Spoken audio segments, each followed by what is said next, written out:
Okay, we'll start here, Jesse. Ted, you mentioned after the game, being frustrated with some of those, getting Baylor to fourth downs and then not converting. Just after watching the film, what did you see from those fourth down conversions they had? Some of it was a lack of execution, but sometimes they made a play, and we didn't, and that's what it came down to. When you go into this weekend, I guess West Virginia team that's done pretty well converting on fourth down. How much can you emphasize fourth down defense, or is that something? We emphasize a lot because the game of college football has changed. Everybody's working off the analytics now, and this year is going to set a record for the most fourth down attempts in the history of college football. So that's a point of emphasis every week as far as the mentality of having to have a four-down mindset, not a three-down mindset, and you're off the field. I mean, they went for it on 4th and 1 from their own 29. So I mean, it's not a surprise. It's not something that we haven't prepared for. It's not something we haven't spent time game planning for as a staff. It's a lot of coaches now are following the analytics and certainly being aggressive with the fourth down calls, and both offensively and defensively. Sure. Right down the line here, Bob. Yeah, Ted, a little off topic here, but you weren't around when Jeremiah Cradell was a player, but what have you seen from him in this last year to let you know he could be a pretty good coach? That's a great question. He's a guy that has a fantastic attitude, tremendous energy, always wanting to learn, wanting to grow. Why do you do that, Coach? Why do you do that, Coach? How about this? And I just have a lot of respect and admiration for him, and he's going to be a fantastic coach. On top of being a great resource for our players, of having been a guy that was a good player with a very bright future that had the game taken away from him, and what that means and how that feels, and valuing every day and valuing each opportunity and perspective. And I have a tremendous amount of respect, and he's going to be a fantastic football coach and great for young people. When you start back today and you get back at it today after not being able to get off the field like you wanted to against Saturday against Baylor, what's going to be your message, and what do you dive into with this football team this week as you try to get them back on track? The precision,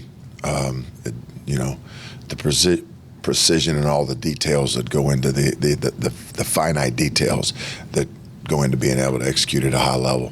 We were decent on third down. We weren't very good on fourth down.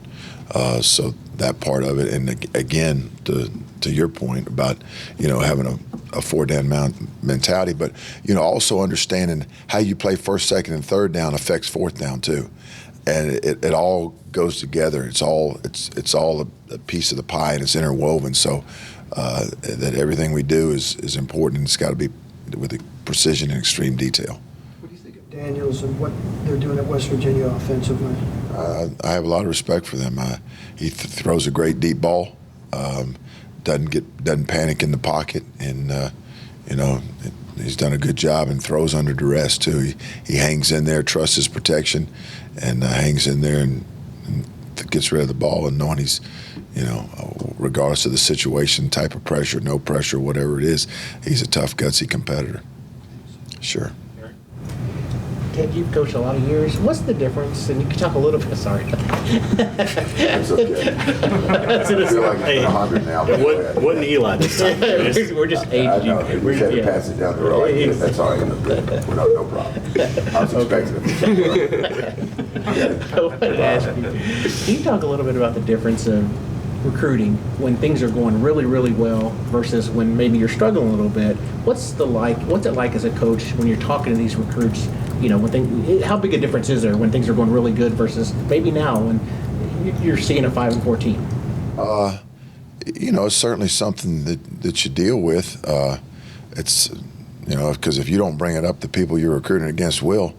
But at the same time, the opportunity here and the development for, the totality of the growth and development. I mean, it's a proven commodity. It's not like a what if, can you guys do it? I mean, no, there's years and years and years of evidence saying, okay, both at Oklahoma and with his staff saying, hey, we can do it. We have done it, and here's how we've done it, and here's who we've done it with.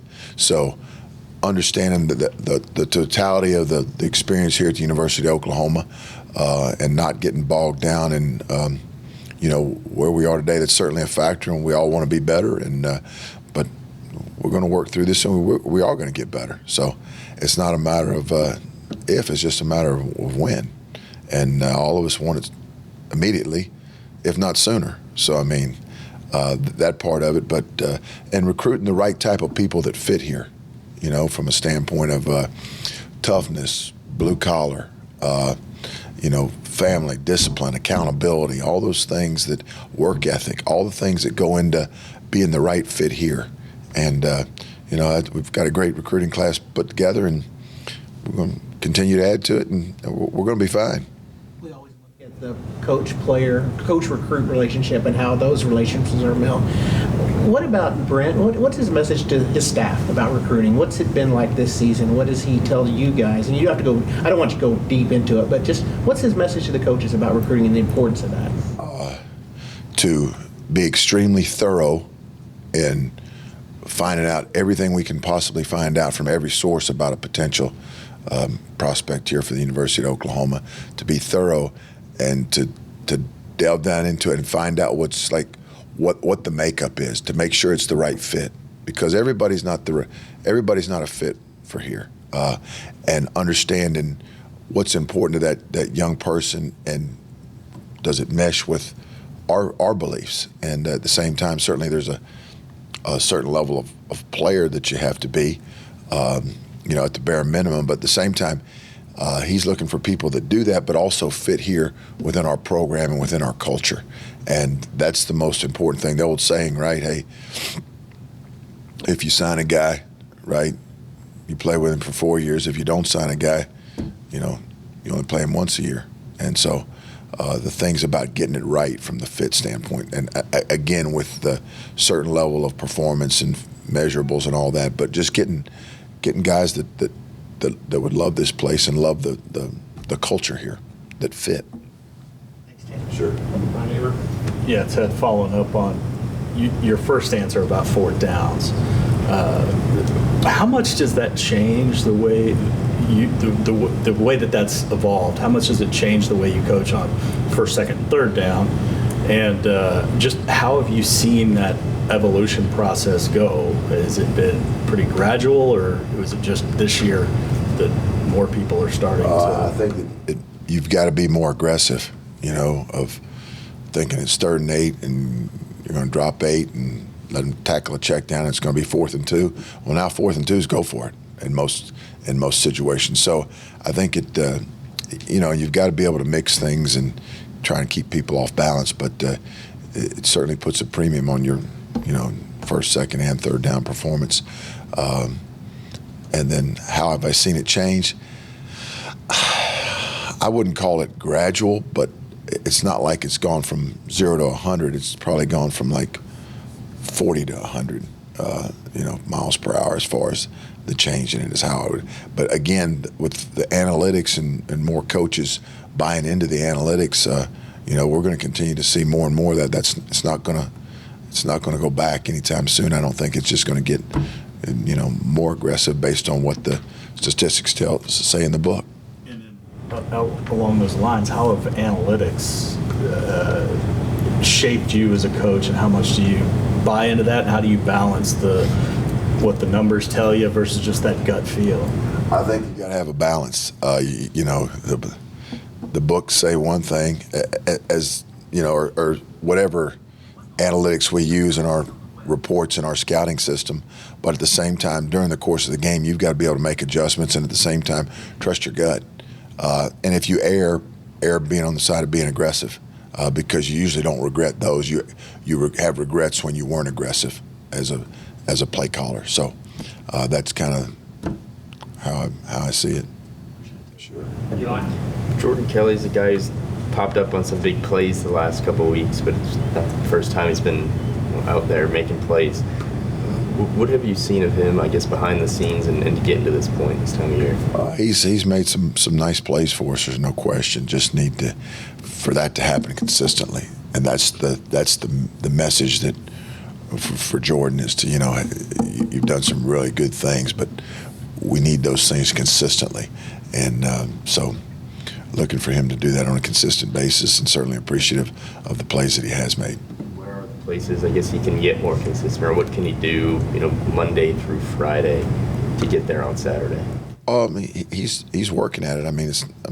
It's just we want more consistency from everybody. So it's not something that Jordan Kelly's got to do. So I don't want that to be no, it's not that. It's across the board. But yeah. Justin. Hey, Ted. Appreciate your time. Sure. You guys have a pair of one-possession losses this season. I'm just curious, what goes into, or what is the most defining trait of a team that's able to come out on top of those 50-50 games? To be able to execute in those situations where it's those situations. Everything's important, but there's certain things like it's 4th and 7. Hey, we know, right? Or it's 4th and 1, and they're at their own 29. We know. Just to be successful in those type of situations, and at the same time, the other part of that is, hey, let's be better consistently so we don't put ourselves in those situations. But there's a lot of parity in college football, and there are a lot of one-possession games. So to be able to win those, win those situations, sure. Back left, John Hoover. Yeah, Ted, I think the book said that you guys were averaging on defense facing third and 8.2 yards on third down. Goal to go to leave the stick, 8 yards. Pretty good. You'd probably take that. Third down conversions, 4 of 13. You'd probably take that. But they 3 of 6 on third and short, and then of course the 2 fourth and shorts. They got both of those. What does that tell you about how you're doing on first and second down in that game? And what does that tell you about what your priorities should be on short yard stuff? Well, I think you made a pretty good point. I think you could answer your own question, but it tells us that 3rd and 8. Yeah, we'll take that every day, all day, and at the same time, excuse me, in those 3rd and 1 situations or 4th and 1s, if you're 50% successful on defense in 3rd and 1 and 4th and 1, you've had a heck of a deal, because obviously you don't want to live games in 3rd and 1, 3rd and 2, 3rd and 3, and that 3rd and 3 for most people is that 50-50 down where when you want to load the box, well, they have routes that beat the load the box calls, so it's a 50-50 deal there. Excuse me. So, yeah, but anytime you're more successful on first and second down, obviously the odds are in your favor on third down, and when you're not, you don't win many games living in 3rd and 2 and 3rd and 3 and 3rd and 1. What do you see as defensive philosophy-wise here? Some of your priorities on short yardage plays, specifically goal line. There was a play I'm thinking of where 2 linebackers shot the same gap, and the hole just parted wide open. He walked in the end zone. Well, there's a lot of things that go into that. I know which play you're referring to, and there's a lot of things that go into that on the backside too. That what did or didn't happen. So anytime there's an insert, it creates a new gap. So you have to have an outside B and an inside B, or an outside A and an inside A, or an outside C and inside C. So there's new gaps created as people are inserted in the offensive line. So I know which play it was, and again, there were some things happening on the backside that weren't good either. So yeah, there was a mistake made. Last one, back, Eddie. Just kind of following up on Who's question, just how much of the problems as a whole are just not lining up correctly? And how does that happen going into the 10th week of the season? Did they just not understand what they're being asked to do? It is a problem, okay? And here's how it happens. They're human, and they make mistakes, just like all of us make mistakes. And we got to continue to work to eliminate those mistakes, and that's what we're doing. And are we happy with where we are? Absolutely not. But again, to go back to work and to fix it, and that's the only way I know how to do it. Is it surprising, though, that you're going into the 10th week of the season and it seems to be a continuous problem all year? Is it surprising? I certainly wish it weren't that way. And at the same time, I'm not making excuses for anybody, including myself, because I don't do that. but there's all kinds of the variations from offense to offense in this league. There's all kinds of different things. So there's new challenges and new opportunities each and every week, to your point. So to be able to understand those and get comfortable with those and continue to work at it. Yeah, sure. Thanks, Ted. Thanks, Ted.